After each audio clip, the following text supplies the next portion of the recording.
సారించే ప్రయత్నం చేశారు. ఇవాళ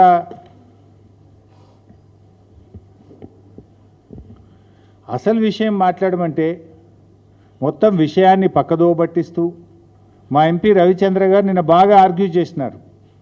బీఆర్ఎస్ పార్టీ తరఫున ఈ ప్రాజెక్టును ఆపడానికి ప్రధాన ప్రతిపక్షంగా మేము పూర్తిగా సహకరిస్తాము.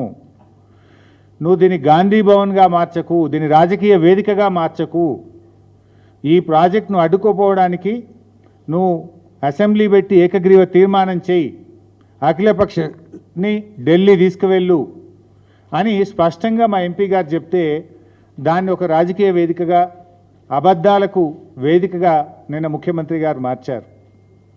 నేను ఉత్తగా మాట్లాడలే, సరే రేవంత్ రెడ్డి లాగా నేనే విజ్ఞత పొడగొట్టుకునే మనిషిని కాదు. రేవంత్ రెడ్డి కుసంస్కారి, ఓ సంస్కారం లేని వ్యక్తి. మాట్లాడితే సొల్లు, మాట్లాడితే ఎదుటివారి మీద బురద జల్లడం, నోటికొచ్చినట్టు ఒదురుబోత్తనంతో మాట్లాడడం. మాకేమో కొంత ఎథిక్స్ ఉన్నాయి, అట్లీస్ట్ కొంత క్యారెక్టర్తో ఉద్యమాల్లో నుంచి వచ్చిన వాళ్ళం, పోరాటాల నుంచి వచ్చిన వాళ్ళం. మేము నీలాగా అడ్డమైన తొక్కులు దొక్కొని వచ్చిన వాళ్ళం కాదు మేము. అయితే ఇవాళ నేను ఉత్తగా అంటలేను, ఈయనకు బేసిక్స్ తెలియవు, బేసిన్స్ తెలియవు అనే మాట ఎందుకన్నానో ఒకసారి చూడండి. దేవాదుల ఏ బేసిన్లో ఉంది అంటాడు రేవంత్ రెడ్డి, మీరే చూడండి. దేవాదుల ప్రాజెక్టు 2001లో స్టార్ట్ అయింది. ఇది దేవాదుల కూడా గోదావరి బేసినే కదా, దేవాదుల కూడా గోదావరి బేసినే కదా, గోదావరి బేసిన్. సౌండ్ పెట్టి వాళ్ళు ఒకసారి పెట్టు.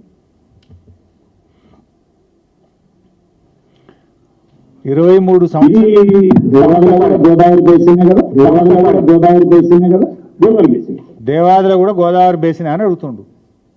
23 సంవత్సరాల క్రితం దేవాదుల స్టార్ట్ అయింది. ఇలా ఓ సామాన్య రైతును అడిగితే కూడా దేవాదుల ఏ నది మీద కట్టిను అంటే గోదావరి నది మీద కట్టాను అని ఓ స్కూల్ పిల్లవాడు చెప్తాడు. ఈ రాష్ట్ర ముఖ్యమంత్రికి ఆ మాత్రం జ్ఞానం లేకపోవడం శోచనీయం. అదేవిధంగా ఆయన మాట్లాడుతూ బనకచెర్ల ఏ బేసిన్లో ఉంటుంది అంటాడు. అది కూడా చూపియా బాబు.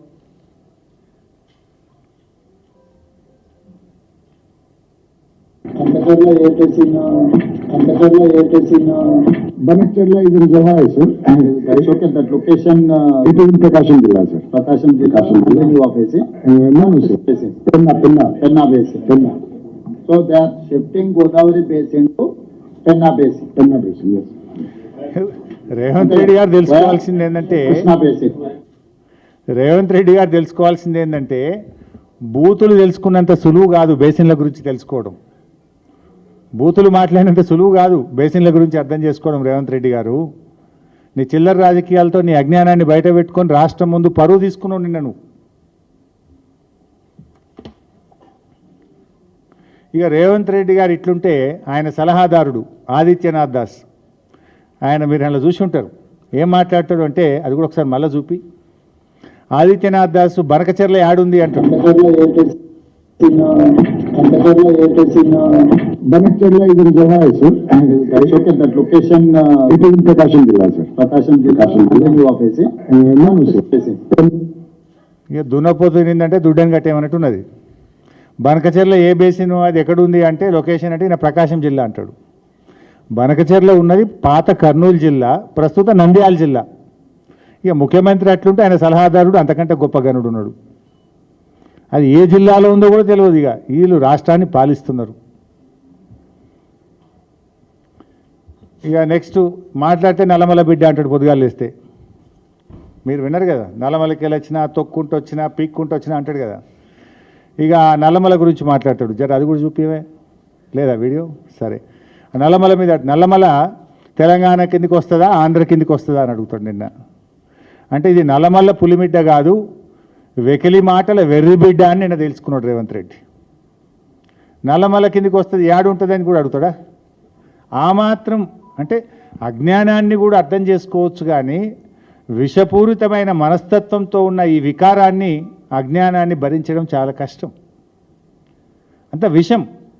రేవంత్ రెడ్డిలో విషయం తక్కువ, విషం ఎక్కువ. నిన్న జరిగిన మీటింగ్ ఏంది? ఈ రాష్ట్ర ప్రయోజనాలు కాపాడడం కోసం జీబీ లింక్ ప్రాజెక్టును ఎట్లా ఆపాలి, అది వాస్తవం. దాని మీద కూడా తట్టి లేపింది బీఆర్ఎస్ పార్టీ. నిన్ను మొద్దు నిద్రపోతుంటే నేను మొట్టమొదలు ప్రెస్ మీట్ పెట్టి నేను మాట్లాడితే నా ప్రెస్ మీట్ అయిన గంట తర్వాత 3 రోజుల కింద డేట్ వేసి ఉత్తమ్ కుమార్ రెడ్డి లేఖ విడుదల చేసిండ్రు నా ప్రెస్ మీట్ అయిన గంటకు. రెండవసారి అరే వాళ్ళు ఆల్రెడీ టెండర్లకే పోతున్నారా నువ్వేం చేస్తున్నావు అని నేను రెండవసారి ప్రెస్ మీట్ పెట్టి చెడామెడా వాయిస్తే మళ్ళీ గంటకు నిన్న డేట్ వేసి మళ్ళీ ఉత్తరం రిలీజ్ చేస్తాడు. నా ప్రెస్ మీట్లతోనే నువ్వు ఉత్తరాలు రాసినావు. బీఆర్ఎస్ పార్టీ తట్టి లేపినాకనే ఢిల్లీకి పోయి దరఖాస్తు పెట్టినావు నువ్వు. పోనీ ఆ రాజకీయాలు మాకు అవసరం లేదు, మాకు రాష్ట్రం ముఖ్యం. రాష్ట్ర ప్రయోజనాలు కాపాడడం కోసం బీఆర్ఎస్ పార్టీ అఖిల పక్షాన్ని డిమాండ్ చేస్తే మా ఎంపీ గారు మేము సంపూర్ణమైన మద్దతు ఇస్తామని మా రవిచంద్ర గారు చెప్తే ఆ మద్దతు తీసుకొని ఏకవాక్య తీర్మానం చేసి ఢిల్లీకి పంపి నువ్వు దాని మీద రాష్ట్ర ప్రయోజనాలు కాపాడతావా, దాన్ని రాజకీయ వేదికగా మారుస్తావా? పోనీ అనలను ఏమైనా నిజం ఉందా? కేసీఆర్ను బదనాం చేయాలి, చంద్రబాబు మెప్పు పొందాలి,